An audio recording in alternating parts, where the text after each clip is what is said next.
Halo Sobat Top 10, kita ketemu lagi. Kali ini kita memasuki episode yang ke-15 di program 96 hari menuju PTN di playlist kelas menuju PTN 2021.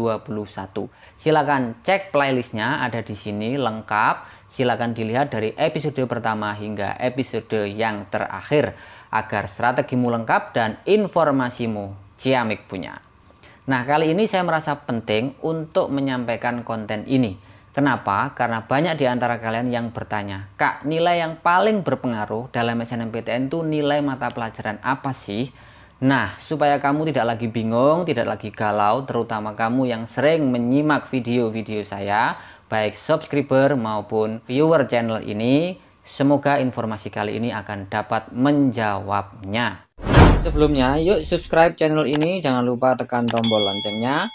Saya juga berbagi informasi setiap hari lewat Instagram menuju PTN, silahkan di follow.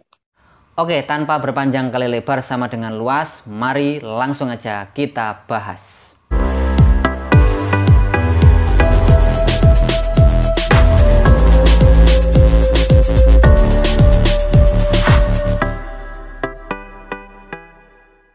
Oke, ada 3 proses penilaian dan pengukuran SNMPTN yang dilakukan oleh panitia yang akan saya jelaskan. Dalam hal ini yang dilakukan oleh LTMPT. Yang pertama, dalam sebuah proses pendaftaran SNMPTN ada satu tahapan yang disebut sebagai pengisian PDSS atau pangkalan data sekolah dan siswa. Nah, ini adalah tahapan penginputan nilai rapot yang dilakukan oleh operator sekolah. Dan kalian bisa melakukan cek and recheck di situ. Coba perhatikan contoh isian yang berikut ini. Ini adalah gambaran atau contoh dalam PDSS.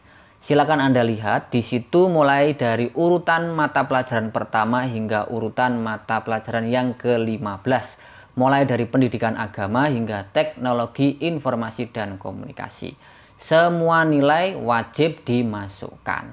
Contoh lainnya adalah yang ini. Baik pendidikan agama sampai keterampilan bahasa asing juga dimasukkan.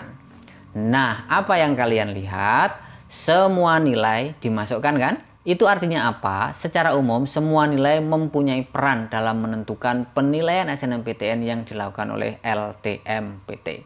Sampai di sini clear ya? Yang ingin saya tekankan adalah kita tidak boleh mendiskriminasi salah satu mata pelajaran dan terlalu mengartipentingkan sebagian mata pelajaran yang lainnya. Karena semuanya mempunyai peran dalam hal ini. Saya punya contoh imajiner sebuah diskusi yang dilakukan oleh kalian pada saat jam kosong. Diskusinya kira-kira seperti ini. Santai aja, nilai mata pelajaran pendidikan jasmani, kesehatan, dan rekreasi tidak mempengaruhi penilaian SNMPTN. Adakah yang berpikir begitu? Sekarang coba kalian pikirkan, misalkan nilai mata pelajaran kalian yang penjaskes ini nilainya kosong, apakah Anda bisa ikutan SNMPTN? Atau mungkin nilainya di bawah KKM, apakah Anda akan punya peluang ikutan SNMPTN?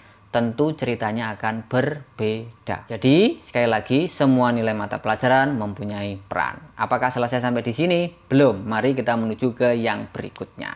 Sekarang saya akan mencoba memberikan ilustrasi sederhana tentang proses perjalanan nilai rapot kalian hingga sampai pada sebuah keputusan. Apakah kalian berhasil ikutan SNMPTN atau gagal ikutan SNMPTN? Silakan lihat slide yang berikut ini, langsung saya paparkan. Oke, silakan fokus di dalam slide ya. Anggap saja ini adalah kalian, siswa. Anda, saya ibaratkan akan menuju hotel bernama SNMPTN. Nah, untuk bisa sampai ke sana, Anda harus mempunyai tiket. Tiket itu bernama rapot dengan syarat semua mata pelajaran. Dan nanti Anda akan masuk ke kendaraan bernama PDSS.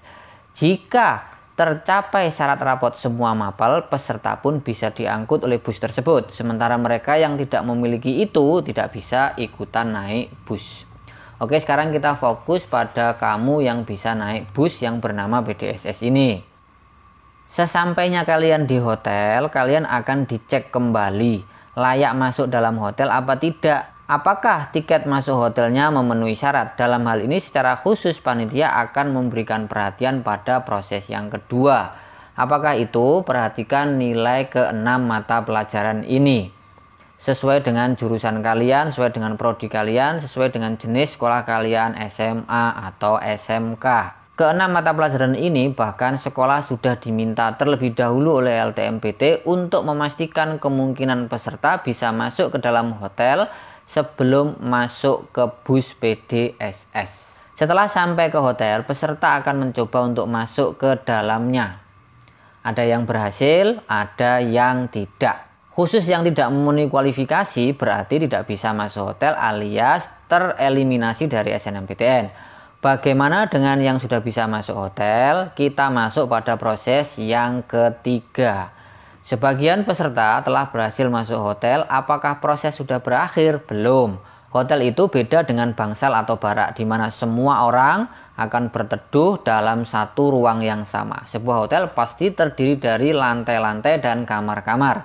Dan tidak mungkin semua peserta masuk ke dalam lantai dan kamar yang sama. Lantai itu apa? Kamar itu apa? Lantai saya ibaratkan PTN yang kalian pilih dan kamar adalah jurusan atau prodi pilihan kalian.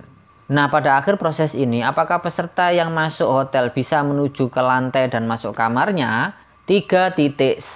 Peserta akan disortir oleh petugas di depan lift. Apakah bisa menuju ke lantainya atau tidak? Tentu ada yang boleh, ada yang tidak. Level PTN dan modal nilai rapot tentu akan jadi alat sortir. Yang tidak memenuhi syarat, otomatis tidak bisa masuk lift. Yang memenuhi syarat akan masuk ke dalam liftnya.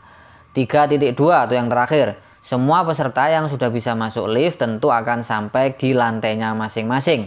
Dalam hal ini mereka akan berusaha masuk ke kamar yang telah mereka pilih.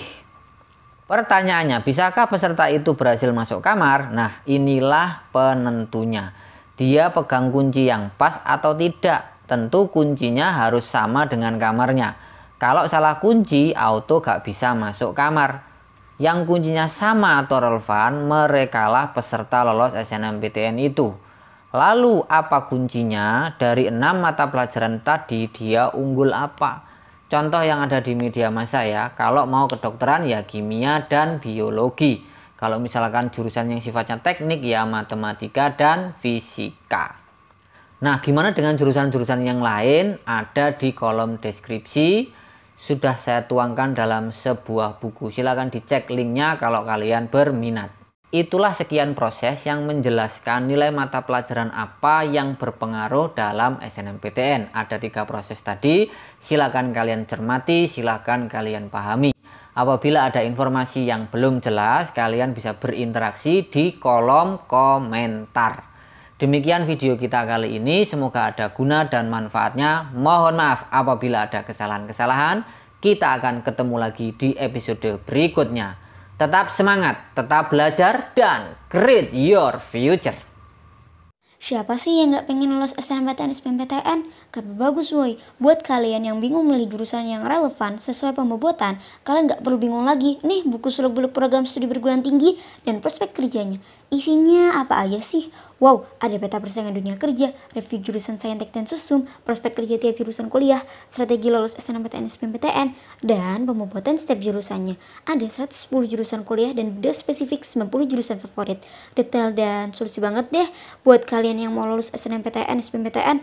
Bukan cuma itu woy, buat kalian yang beli sepaket sama t-shirtnya, kalian bakal dapat banyak program free dari Menuju PTN, analisis rapormu untuk SNMPTN, terat premium UTBK, dan pendampingan SBMPTN. Segera memiliki paket sukses SNMPTN, SBMPTN for detail caption check.